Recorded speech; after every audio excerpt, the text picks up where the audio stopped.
Ya, Assalamualaikum warahmatullahi wabarakatuh.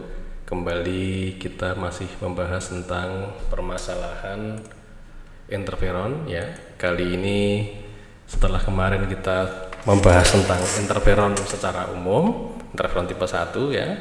Sekarang kita membahas masing-masing anggota dari interferon ya. Sekarang kita masuk ke interferon alfa. Nah, nanti yang kita bahas adalah jenis-jenis dari interferon alfa. Siapa yang menghasilkan interferon alfa? Maksudnya sel apa yang menghasilkan interferon alfa? Kemudian bagaimana induksi sintesis dari interferon alfa?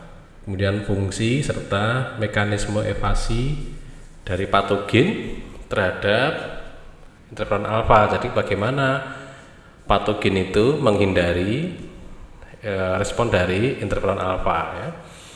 Nah, nanti pembahasan ini kita pecah menjadi dua video ya. Video yang pertama kali ini nanti membahas mulai dari jenis interferon sampai ke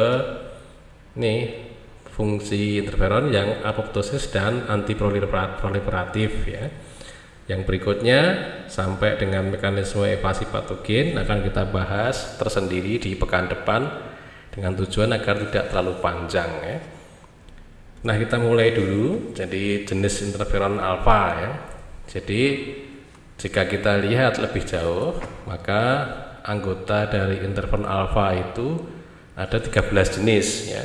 Jadi ada yang bilang interferon 1 sampai 12, sedangkan yang 13 itu masuk ke interferon tipe 1 tipe interferon alfa 1 ya. Tapi ada yang bilang 13 ya. Nah, yang paling banyak itu adalah yang mengatakan bahwa interferon alfa itu ada 13 jenis ya. Nah, kesamaan masing-masing interferon itu, kesamaan strukturnya ya, itu adalah 80% ya. Dalam arti kesamaan urutan asam aminonya ya. Nah, ini angka ini juga beda-beda ya. Tidak perlu kita perdebatkan karena nanti kalau beda jurnal mungkin ada perbedaan tentang angka ini ya. Tapi yang jelas yang perlu kita sepakati adalah ya, dan memang disepakati bahwa ada kira-kira 13 anggota dari interferon alfa ya, interferon alfa 1 sampai 13. Kita lanjutkan. Siapa yang menghasilkan interferon alfa? Ya, semua sel berinti ya, terutama adalah sel leukosit ya. Itu sumber dari interferon alfa. Kita lanjutkan.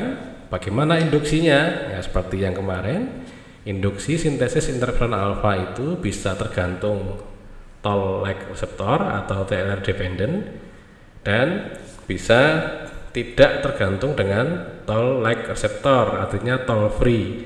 Nah, bagi yang ingin melihat lebih jauh tentang dua pembahasan ini, silahkan lihat di video yang dulu ketika kita membahas tentang interferon tipe 1 bagian 1 ya.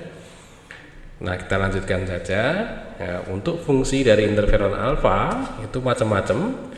Ini hanya sebagian kecil saja, ada menghambat pertumbuhan sebagai antivirus ya, immunosurveillance, inflamasi, dan apoptosis. Ini hanya sebagian yang disebutkan, nanti kita bahas satu-satu insya Allah ya.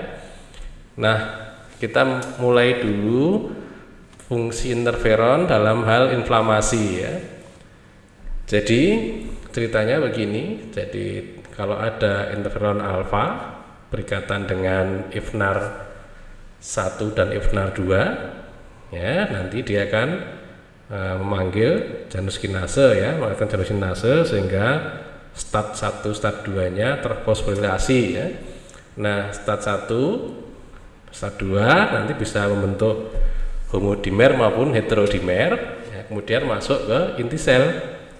Setelah masuk di inti sel, maka dia akan mempengaruhi ekspresi gen yang menjadi target dari stat ini.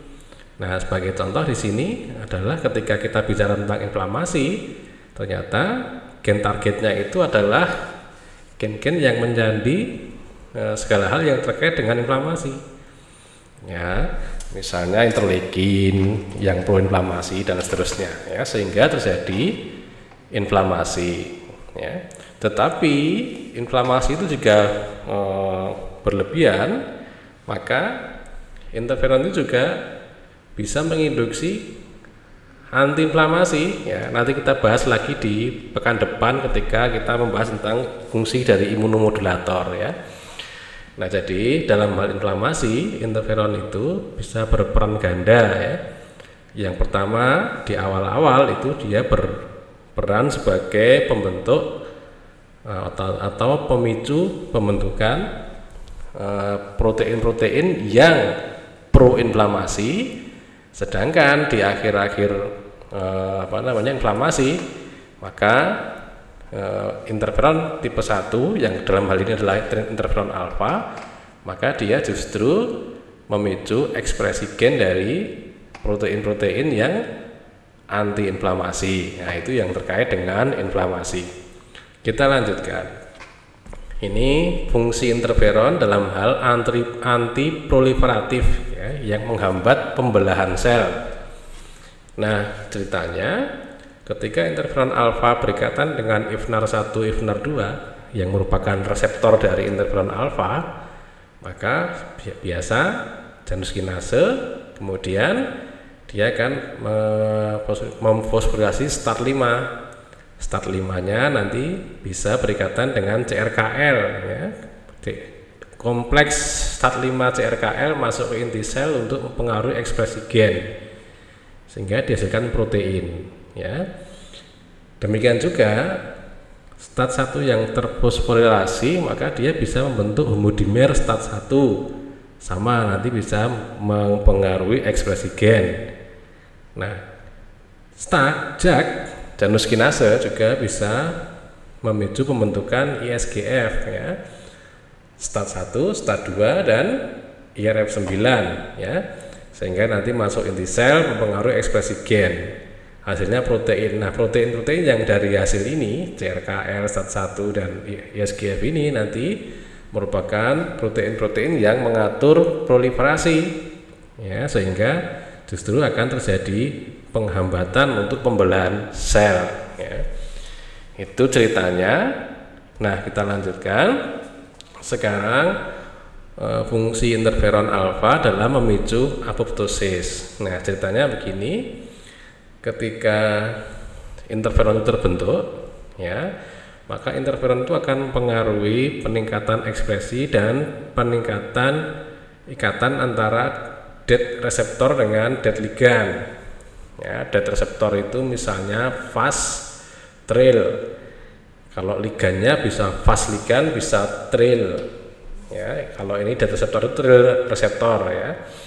Nah, ketika ada DET ligand, Fas ligand dan Tril ketemu dengan reseptornya yaitu Fas dan Tril reseptor, maka ketika ada ikatan begini, maka di dalam bagian yang intrasitoplasmik akan mengalami perubahan konformasional, ya, sehingga akan dilekati oleh FADD atau Fast Associated Dead Domain. Nah, FADD nanti akan membentuk kompleks yang namanya DIS, Dead Induced Signaling Complex, ya. Nah, nanti DIS itu akan mengaktifkan Caspase-8, ya. Nah, Caspase-8-nya nanti akan memecah bit menjadi truncated bit. Nah, T-bit ini atau truncated bit ini nanti akan memicu pelepasan sitokrom C dari mitokondria. Nah, sitokrom C yang terlepas dia akan membentuk apoptosom yang isinya sitokrom C, APAF1 dan Caspase-9. Nah, Caspase-9-nya memicu apoptosis atau kematian sel yang terprogram, ya.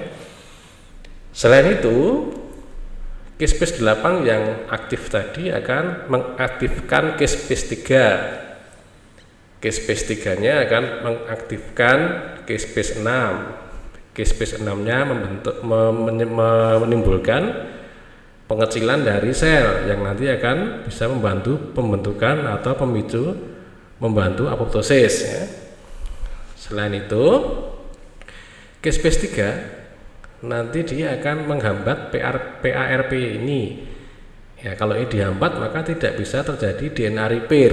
Jadi kalau ada kerusakan DNA maka DNA-nya tidak bisa di repair, atau kalau ada kesalahan